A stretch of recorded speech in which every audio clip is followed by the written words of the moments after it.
Les decía que una de las peticiones que me hacían en la conferencia pasada, donde hablamos del origen del globalismo, tal y como nos muestran las escrituras, fue que ampliara más el tema de por qué aseguro que el globalismo o el humanismo es una religión.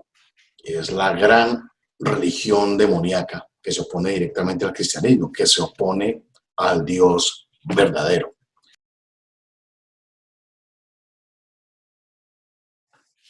Antes quiero mencionar que independientemente de si se cree o no se cree en Dios, hay una realidad que existe y que existe sin importar si nosotros creemos en ella o no.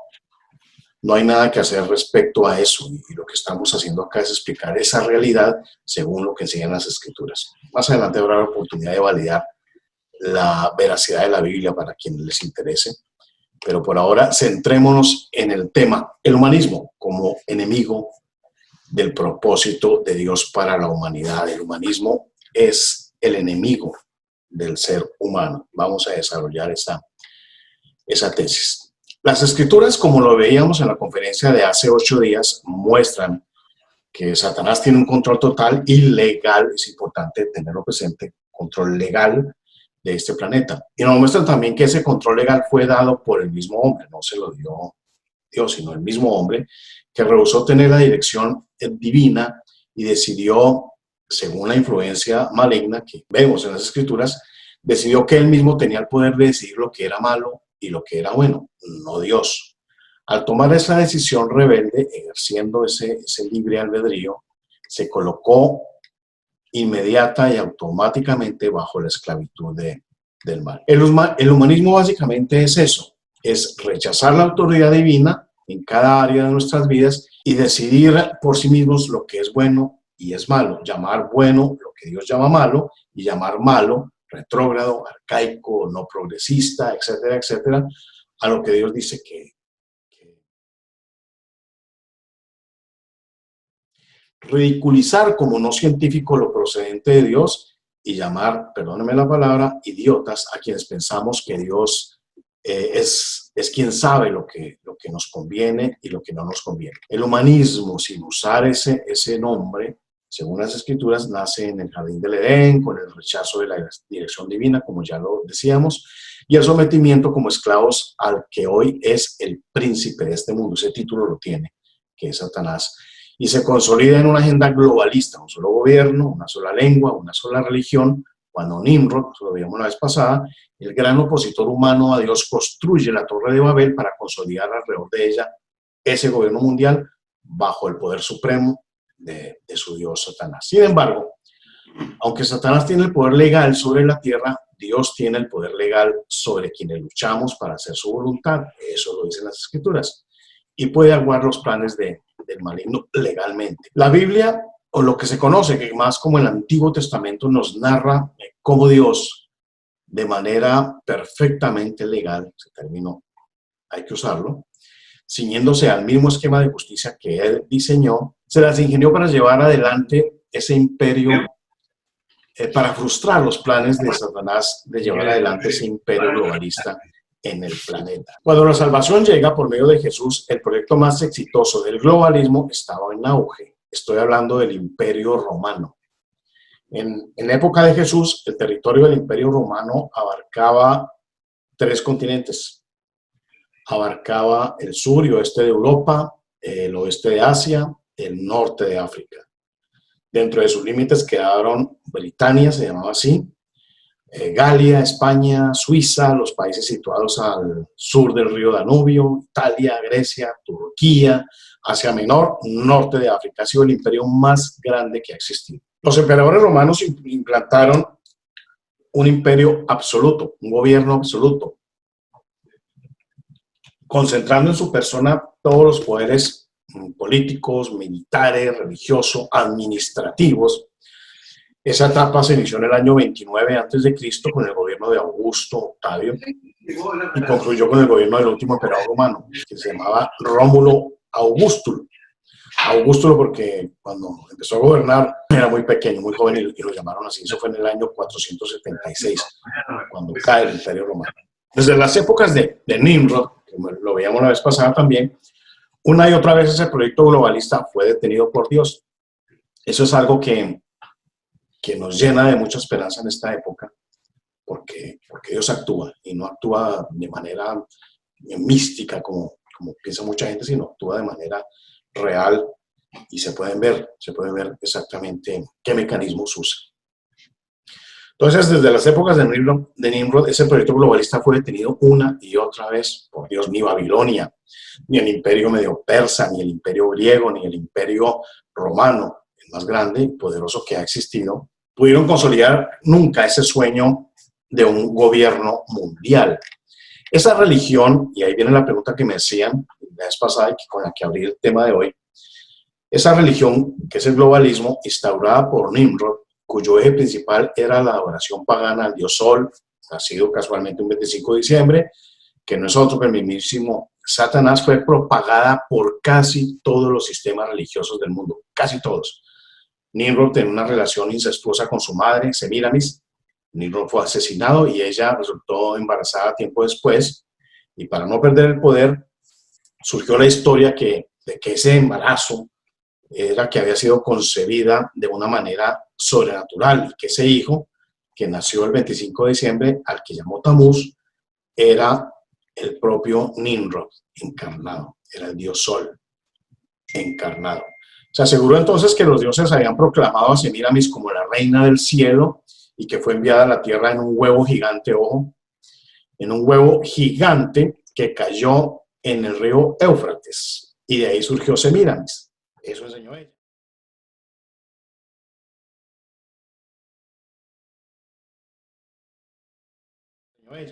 Se le conocería como Semiramis Ishtar, la diosa del sexo, también. Semiramis, para demostrar su divinidad, dice la historia, dicen los cuentos que echaron en esa época, convirtió a un pájaro en un conejo que pone huevos. Es la historia del conejo de Pascua.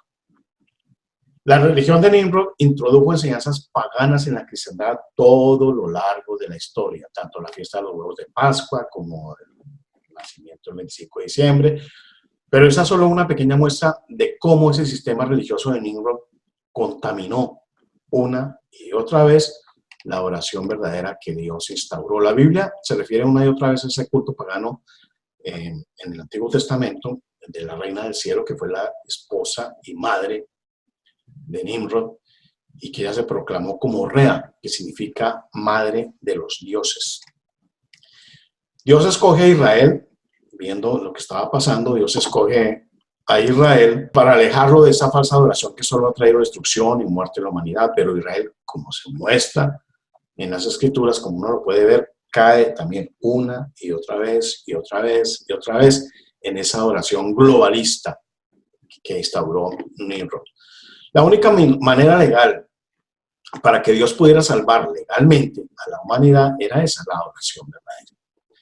Pero el mismo sistema rabínico, que también lo veíamos la vez pasada, pervirtió esa adoración verdadera con miles de mandamientos inventados por las sectas de fariseos y de saduceos, y esa fue la historia repetida hasta que llegó Jesús y los desenmascaró como lo que eran, hijos de malo. Jesús llegó a eso, a desenmascarar toda esa enseñanza rabínica que estaba alejando al pueblo elegido de Dios, lo estaba alejando de la adoración verdadera. A eso vino en esa época. Si uno comienza a observar los milagros que hace Jesús una y otra vez, incluso el milagro, a veces le enseñan a uno que ese milagro, el primer milagro, el de convertir el agua en vino, era una cosa ahí, que a otros que no le gustaba echarse sus vinitos. No, eso tenía que ver con la enseñanza rabínica, enseñanza farisea, de que en esas bodas, digamos, las vasijas donde se echaba el agua tenían que estar purificadas no sé cuántas veces y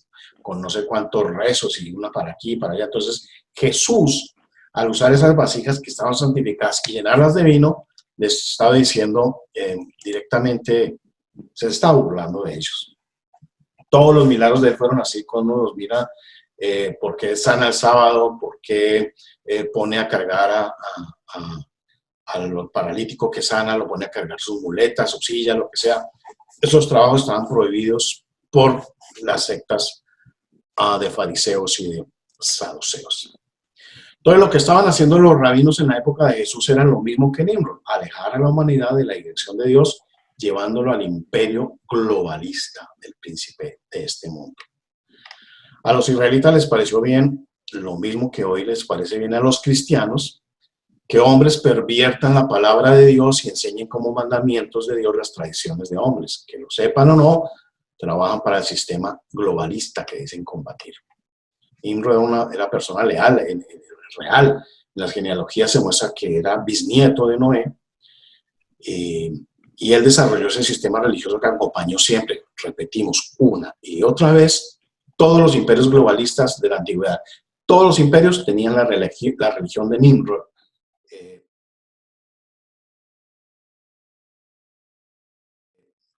Como cobertura, como sombrilla para someter y como reglas de su imperio.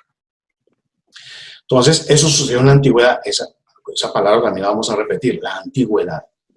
Esos imperios tenían esa religión bajo diversos nombres de deidades, pero con las mismas características hasta el Imperio Romano. O sea, desde Babilonia hasta el Imperio Romano eran las mismas divinidades con diferentes nombres. Ese Imperio Romano, pues, donde recordémoslo, bajo el cual nació Jesús. Entonces, Nimrod era Tamuz, Baal, Júpiter, Zeus, muchos nombres para el mismo sistema. Esto es importante. Vamos a verlo por qué. Cuando el cristianismo llega al imperio globalista romano, echa por tierra toda esa filosofía de la antigüedad construida por esa cultura, todo ese sistema religioso en Nimrod, es lo que hace el cristianismo. Lo derrumba, lo echa por tierra, lo destroza. La idea de que los cristianos eran odiados porque adoraban a Jesús es lo que nos enseñan en la escuela, no es correcta. En un imperio donde existían cientos, tal vez cientos, decenas de cientos de dioses, Jesús no pasaba de ser uno más, era un dios más. Entonces al imperio no le molestaba. Adoran a Jesús, llámenlo Pedro, Juan, Baal, que es igual. Pero eso no era nada especial para los romanos, ellos que fuera Jesús. El problema era que los convertidos dejaban de adorar al emperador y esto ocasionaría una fractura del imperio. Los romanos, como digo, no tenían ningún problema con que se adorara a Jesús siempre y cuando se adorara al emperador, pero los cristianos no podían adorar a Jesús y al emperador, a ningún otro Dios, solamente a uno. Los cristianos de esa época creían, y esa es la base del cristianismo, que Jesucristo había muerto para rescatar al ser humano de la esclavitud globalista, de la esclavitud del pecado, de la esclavitud del humanismo, de la esclavitud de Satanás y su dominio totalitario. Los convertidos también asumían la creencia del Antiguo Testamento que narra cómo el hombre cayó en desgracia, cómo se prometió un Salvador para liberarlo de la esclavitud mediante la persona de Cristo. Los convertidos en la época de Roma encontraban por fin una respuesta para sus angustias y creyeron que existían normas morales, valores absolutos morales que el hombre debía seguir si quería ser libre. Bajo esas premisas, no solamente estaban los cristianos de la época romana, sino también los primeros cristianos que llegaron a Estados Unidos para fundar una nación con base en esos valores morales absolutos. Los cristianos pensaban y pensamos que esos valores absolutos morales contenidos en las Escrituras son la base para tener éxito en la vida personal, no éxito de dinero, sino para ser mejores personas, para tener mejores naciones, para vivir medianamente en paz en un mundo controlado, hay que decirlo nuevamente, por Satanás, que es el príncipe legal de este mundo. Entonces, el Estado romano y su emperador, hasta entonces, hasta que llegaron los cristianos, era incuestionable para todos los ciudadanos romanos. Dejó de tener poder cuando llega el cristianismo. Dejó de tener poder sobre lo terrenal y lo espiritual. Los cristianos ya tenían un referente moral. Las Escrituras podían hacer juicios de valor a la luz de ese referente absoluto que es Dios, y podían juzgar las acciones de su emperador. No solamente de sus acciones en la vida personal, sino sus acciones frente al Estado, frente a la moral pública, frente a las leyes, todo lo podía juzgar el cristiano a la luz de las escrituras. Entonces se dio cuenta que eso estaba funcionando mal. Entonces, así, los caprichos del emperador, que podía convertirlos en leyes o dogmas divinos, ya tenían un sedazo por el cual los cristianos conversos podían analizarlo. Ese sedazo eran las escrituras. Sin embargo, al igual que antes de Cristo, las pretensiones del globalismo satánico nunca cesaron. El sistema religioso de Nimrod, que era el mismo sistema de Grecia y Roma de la antigüedad, con todas sus implicaciones sociales y políticas que eso conlleva, regresó con un nombre más moderno y menos arcaico que decir el sistema religioso de Nimrod o la religión de los dioses. Regresó bajo el disfraz intelectual, progresista, académico de la filosofía y lo bautizaron como humanismo. No lo digo yo, lo dicen las enciclopedias. No estoy exagerando. Las mismas enciclopedias definen lo que es el humanismo. Dice, como filosofía ideada por el hombre, ojo con esto, porque vimos que el humanismo no es ideado por el hombre, pero dice, como filosofía creada por el hombre, el humanismo es un movimiento intelectual desarrollado en Europa durante los siglos XIV y XV, época del Renacimiento, que rompiendo las tradiciones escolásticas medievales, a lo que llaman la época del oscurantismo, que no lo fue tanto, rompiendo las tradiciones escolásticas medievales y exaltando en su totalidad las cualidades propias de la naturaleza humana, pretendía descubrir al hombre y dar un sentido racional a la vida, tomando como maestros a los clásicos griegos y latinos de la antigüedad. Ya sabemos lo que es la antigüedad. Otra definición que permito leerles dice, se denomina humanismo al sistema de creencias centrado en el principio de que las necesidades de la sensibilidad de la inteligencia humana pueden satisfacerse sin tener que aceptar la existencia de Dios. Eso lo dice una enciclopedia. Pueden aceptarse sin tener que aceptar la existencia de Dios y la predicación de las religiones, lo que se aproxima al laicismo o a posturas secularistas. Se aplica como una denominación a distintas corrientes filosóficas del humanismo, aunque de forma particular al humanismo renacentista. La corriente cultural europea desarrollada de forma paralela al Renacimiento a partir de sus orígenes en la Italia del siglo XV, caracterizado a la vez por su vocación filosófica y clásica y por su antropocentrismo, frente o en oposición al teocentrismo medieval. Con relación a esta dificultad inherente a la definición del humanismo, se ha dicho, y aquí se muestran dos términos que estamos rescatando, teocentrismo, que es el que concibe a Dios como el centro de todo, o lo concebía en la edad del oscurantismo, la Edad Media. El teocentrismo, como colocando a Dios como centro de todo, se quita y deja paso al antropocentrismo, al humanismo, donde el hombre ocupa el centro y se erige como la medida de todas las cosas. En ese sentido, el humanismo exalta las cualidades de la naturaleza humana sin recurrir a ningún tipo de religión para ello, aunque como vimos, el humanismo en sí mismo es una religión.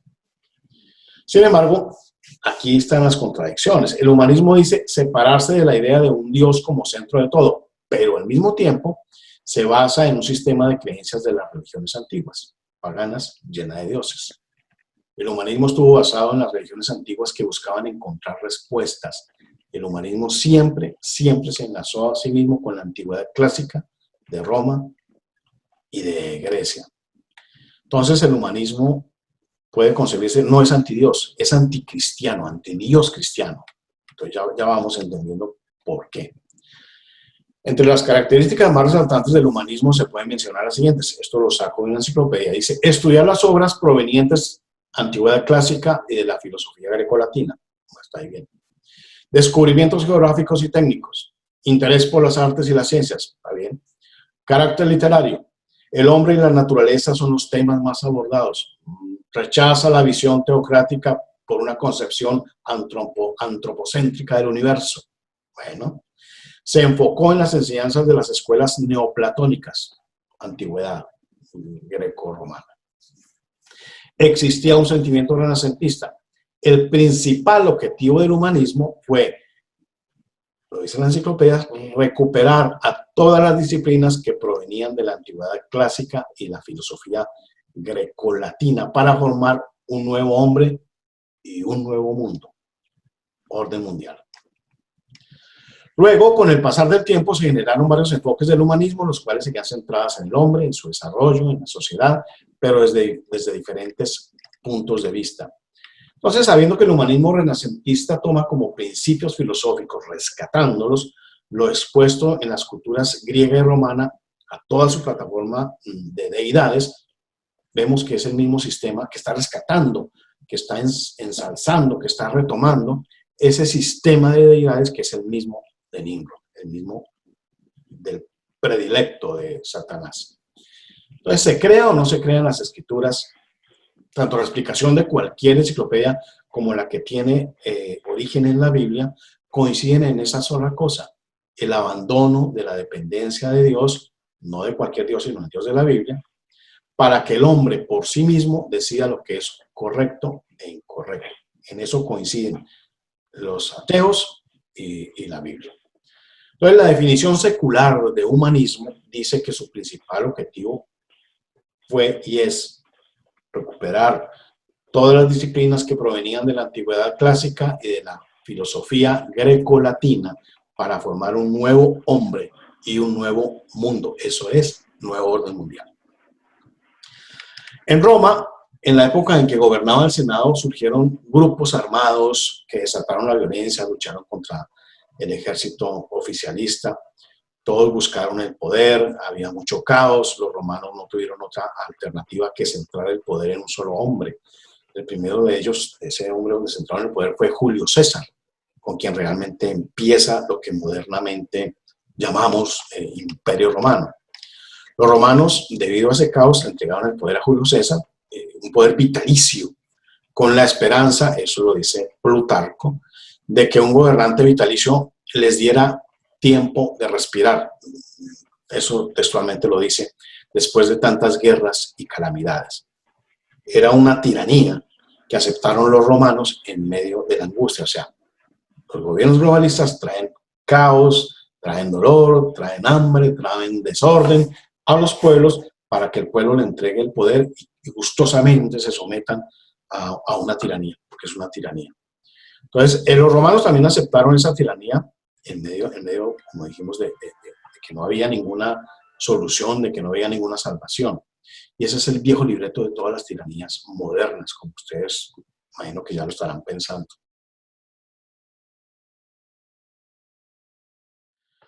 Entonces, a la muerte de Julio César, Augusto se invistió con poderes absolutos, poderes que el pueblo romano le entregó gustosamente. O sea, no, el tipo no llegó con armas a someter a nadie, sino hizo sus jugaditas, como dicen unos amigos en el Senado, las jugaditas para que el pueblo aceptara gustosamente que se instauraran como el emperador, como el tirano, y que él decidiera sobre cada aspecto de la vida de los romanos, tanto en lo político y económico. En esa época se decía lo que diga Julio César, al que diga. Bueno, el título de la región pagana, conocido como Pontífice Máximo, se lo concedió, eso viene de la época de Babilonia, se lo concedió el emperador a sí mismo.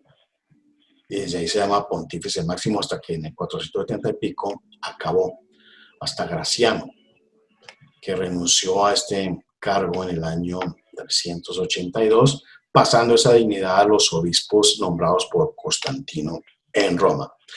Cuando Augusto es investido como Pontífice Máximo, todos los ciudadanos son obligados a venerarlo.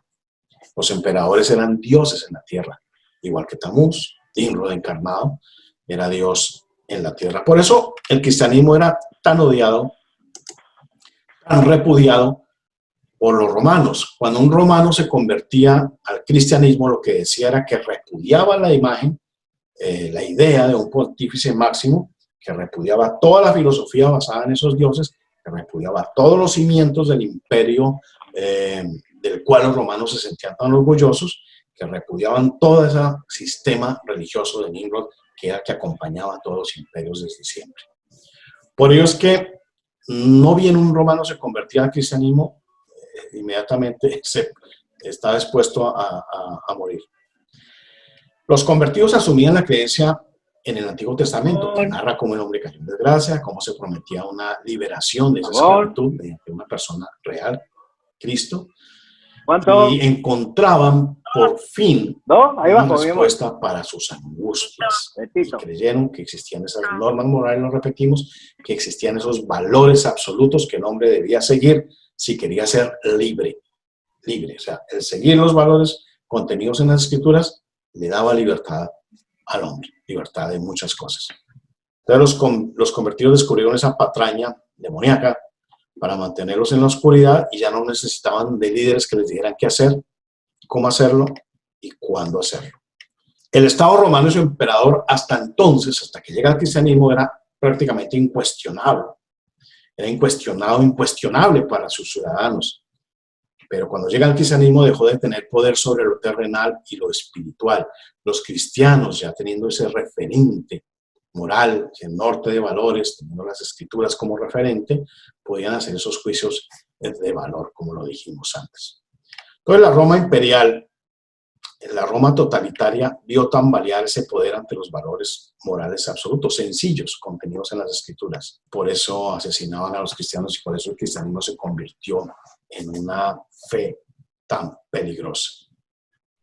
Entonces, al mismo tiempo que muchos romanos encontraban ese camino, otros, la mayoría, se entregaron a la decadencia, a la sexualidad desbocada, y aunque Constantino terminó con la persecución a los cristianos y al cristianismo, lo nombró como religión oficial del imperio, los romanos, en su mayoría, siguieron con sus vidas tal cual, disolutas, no influenció para nada. Se abandonó la vida intelectual, se entregó el pueblo a la apatía, a la inmoralidad, y el imperio desapareció aplastado por su propia inmoralidad. Esa es la misma historia de siempre. Así que la declaración del cristianismo como religión oficial del imperio, aunque trajo bienestar temporal a los cristianos, poder, nombramientos públicos, estos privilegios hicieron que los creyentes se fueran alejando paulatinamente de Dios. Que se alejaran paulatinamente de los valores morales absolutos, de los preceptos cristianos, y se adentraban en la vida que el cristianismo rechazaba. Entonces los creyentes se enfrascaron en discusiones filosóficas, violentas. Constantino muy astutamente convocó a los cristianos más prominentes y los nombró obispos. No bajo el concepto cristiano del obispado como servicio, sino como príncipes de la iglesia, como reyes, sí, príncipes de la iglesia. Gran error de quienes lo aceptaron. Pero luego de la caída romana, de la caída del Imperio Romano, en el año 476 hasta 1492, esa época se conoce como el oscurantismo, como la Edad Media. Esa Edad Media acaba en 1492 con el descubrimiento de América y cuando nace el Renacimiento. Entonces, la Edad Media es pasar del dominio de los romanos a la época renacentista. Es esa época donde el globalismo dice, bueno, tenemos que hacer resurgir este tema, ¿cómo hacemos? Entonces, se inventan que el Renacimiento es el renacer de la humanidad, el nuevo hombre, el nuevo mundo, el nuevo orden. Y no. La Edad Media fue el periodo más largo de la historia que supuso la base de lo que somos hoy. O sea, en la Edad Media pasó algo muy importante que es donde se definen las dos grandes corrientes filosóficas bajo las cuales estamos, las dos grandes corrientes de pensamiento bajo las cuales estamos viviendo hoy.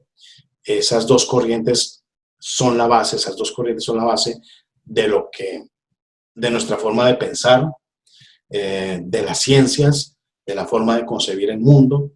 Es un periodo en el que pasamos de la Tierra plana, llena de monstruos marinos, a defender que la Tierra es redonda, etcétera, etcétera. Ese fue el periodo de la Edad Media al Renacimiento. Entonces, la sencillez del mensaje y la vida cristiana del primer siglo, con la predicación de la Biblia como la verdad absoluta, como la palabra de Dios, cambió en la Edad Media, y lo mismo le sucedió al arte, a las ciencias. El cristianismo sencillo, que todo el mundo entendía, se volvió algo místico, fue mutando hacia una cosa complicada, un sistema de sacrificios y de flagelaciones, cosas, Y lo mismo le fue sucediendo a los europeos durante la Edad Media. La enseñanza cristiana de estar contentos con el sustento y la comida pasó en la Edad Media a ser cosa de extremos. Entonces podíamos ver a los grandes líderes religiosos viviendo como príncipes llenos de dinero, de riquezas, de oro. Y dentro de esa misma religión podíamos ver monjes que hacían votos de castidad, de pobreza, de virtud. Nada de eso está en las Escrituras. En la Edad Media a Europa se le consideraba cristiana. Los individuos no cristianos no la pasaban realmente bien. En medio de este contexto aparece Carlomagno, considerado el gran impulsor del papado en la Edad Media. El Papa lo coronó mostrándole el favor divino y a cambio Carlomagno construyó catedrales, instituyó el diezmo como algo obligatorio para todos, lo que convirtió a la iglesia en un negocio muy bueno y una empresa, un ente poderoso y sumamente rico. El poder de la iglesia y el Estado convivieron sirviendo el uno al otro. Eso lo vemos a través de la historia. La cultura también cobró nueva vida, el interés por la ciencia igual, pero los sencillos preceptos de valores morales absolutos se fueron diluyendo, como lo dijimos, en una forma falseada de cristianismo. La ciencia y el arte se dispararon en los monasterios y los centros de enseñanza del clero, pero nadie vio lo que vendría. En esa época tomaron otra forma las grandes corrientes que han definido la historia de la humanidad siempre, que son el humanismo y el cristianismo. Esas son las dos grandes corrientes. No es capitalismo y comunismo, no es socialismo y no sé qué. Esas son las dos grandes corrientes. Los que decidimos obedecer y tener como referente los valores morales absolutos contenidos en las Escrituras, cristianismo, y los que dicen que no, que es el hombre que debe seguir su camino, eso es humanismo. Humanismo y cristianismo. El humanismo y los valores absolutos de Dios resumidos en las Escrituras, en el cristianismo. El Renacimiento tomó los elementos humanísticos y la Reforma quiso regresar al enunciado de que la verdad absoluta se encontraba en las Escrituras. Entonces, si bien la ciencia, las artes, la arquitectura, etcétera, empezaron a florecer de la mano de la iglesia, eso es innegable. La iglesia misma fue abandonando la máxima de que la verdad se encontraba, la verdad absoluta se encontraba en las Escrituras y fue entregándole ese poder, esa autoridad sobre lo que era la verdad a los hombres. Entonces, la autoridad de la verdad se la disputaban las Escrituras y los líderes de la iglesia. Igual que hacían los rabinos en la época antes de Jesús, durante el Imperio Romano. Los rabinos decían que una cosa es lo que decía la Torá, pero que tenía más autoridad las cosas que ellos habían agregado a lo que Moisés había dado al pueblo, pues Dios a través de Moisés. Hay un religioso muy importante que todos lo hemos oído nombrar, que es Tomás de Aquino, sin duda el religioso más importante de esa época. Fue un hombre que se dedicó a conciliar la filosofía aristotélica, antigüedad, con las enseñanzas bíblicas. Algo raro, pero fue aceptado en su tiempo y aún hoy es aceptado. Esto dio comienzo a esa amalgama, a esa fusión de filosofías no cristianas con enseñanzas bíblicas y así se fue sustituyendo la autoridad bíblica por la autoridad de los teólogos. Entonces, aunque el Papa Urbano II, también hay que reconocérselo, prohibió terminantemente que Tomás Aquino hiciera eso, Tomás Aquino lo hizo. Convirtió la filosofía de Aristóteles en la base de la enseñanza cristiana en los centros de educación de la Iglesia Católica, a pesar de que el Papa entendió que eso estaba mal. Entonces, las enseñanzas aristotélicas de Tomás de Aquino replantearon lo que debía ser la base moral y ética para la vida de cada persona y sobre cuál era el significado de la vida, la existencia del hombre, cuál era el camino, cuál debería ser la base para la construcción de las leyes del Estado. Eso es política, no está divorciado.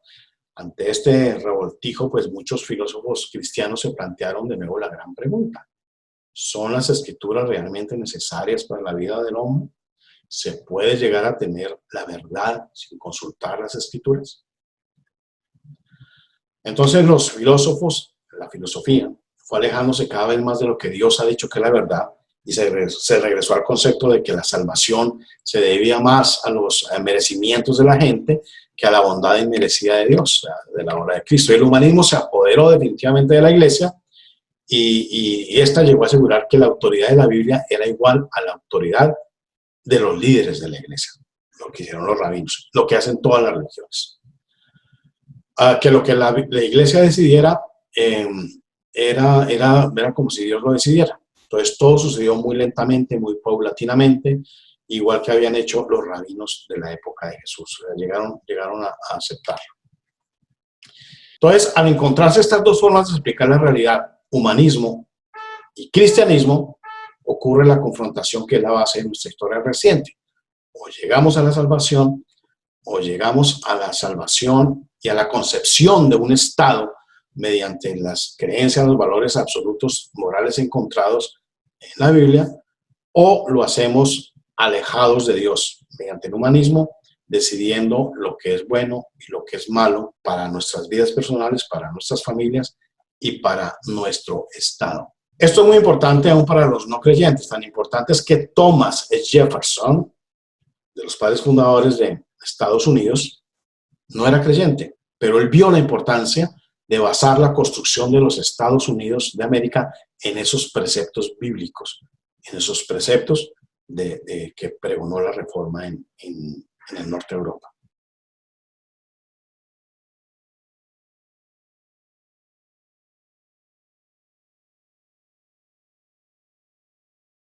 Durante la Edad Media, veníamos diciendo, Europa se estaba preparando para la inclusión de un nuevo continente en su cosmogonía, en su concepción de lo que era el mundo.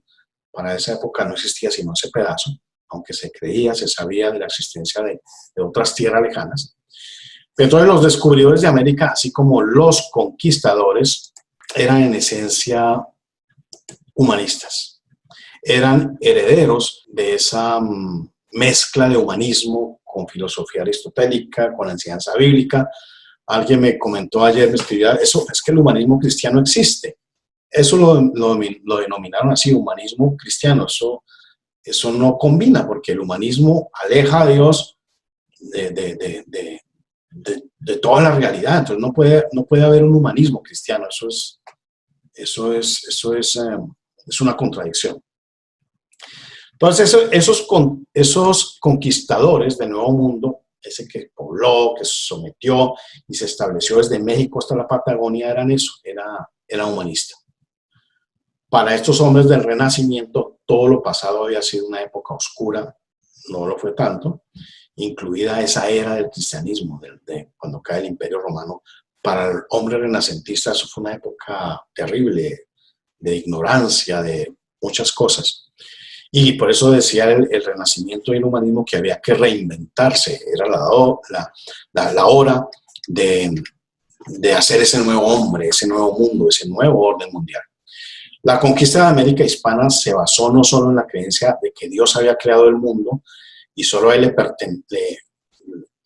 se basó en eso, en la creencia de que Dios había creado el mundo y de que el mundo solo le pertenecía a él y que él podía decidir lo que era verdad y lo que era mentira, incluyendo la existencia de otros seres humanos en otros lares, individualmente libres, individualmente importantes, individualmente, perdón la redundancia, individualmente individuales, porque Dios crea al hombre así, de una manera en que se resalta lo individual y lo colectivo, que es la base del humanismo, la base del comunismo, la base del socialismo, es la normalidad. El conquistador europeo no creía en eso, sino creía en el humanismo, que toma lo individual como algo autónomo, independiente de Dios. Este conquistador creía que la era precristiana de los clásicos de la antigüedad, como Aristóteles, junto con esos valores y filosofías que vemos que era el sistema religioso de Nimrod, estaban viendo un renacimiento merecido. Esa es la base con que se crea el humanismo. Pueden consultar en las enciclopedias, retomar todos los valores de la antigüedad grecorromana. Eso es rescatar los valores de Nimrod. Esa fue la puerta que abrió Tomás de Aquino, desafortunadamente. Por eso no es raro ver imágenes de Platón, de Aristóteles, que habían sido pintadas en las capillas de la cristiandad. La cuestión se volvió a plantear, en esa época la cuestión se volvió a plantear. Para el entendimiento del hombre se hace necesario partir de la autonomía del ser humano o se debe partir de la idea de que existen normas provistas por un creador para que la humanidad pueda vivir en armonía, es decir, una verdad absoluta que él decide. Para el humanista no existe esa verdad absoluta, sino muchas formas de verdad, de tomas de grises, la relatividad, cosas que, las formas de verdad que dependen de cada ser humano, de cada grupo, o sea, no hay un valor absoluto bajo el cual el hombre moderno, el hombre humanista, tenga como referente para juzgar sus propias acciones y sus propias maneras de construir un Estado, de construir una familia, de educar. Entonces, esas colonias hispanas fueron gobernadas de acuerdo a los caprichos arbitrarios de las coronas españolas, portuguesa, humanismo puro, inglesa incluso. Así que el resultado de la vida colonial, con toda la pobreza, con todos los excesos incluidos que mencionábamos, unos diferencias abismales, fueron producto del hombre del Renacimiento, del hombre humanista. Otra cosa sucedió en Estados Unidos, pero ese es tema que vamos a ver en el próximo lunes. Mientras en nuestros países no había contrapesos para el poder, en los países no humanistas, como Estados Unidos, esto quedó claro desde el principio. En estos países quedó claro que la base para todo era lo contenido en las escrituras. Diferencias, independencia de poderes. Ahí está Jefferson, están los padres fundadores de Estados Unidos, y en la siguiente sesión tratará sobre eso, sobre esos valores cristianos como puente para la formación de los Estados Unidos. La historia del Mayflower, muy interesante, y el mito de que la masonería fue la base filosófica para la creación de los Estados Unidos de América. Entonces,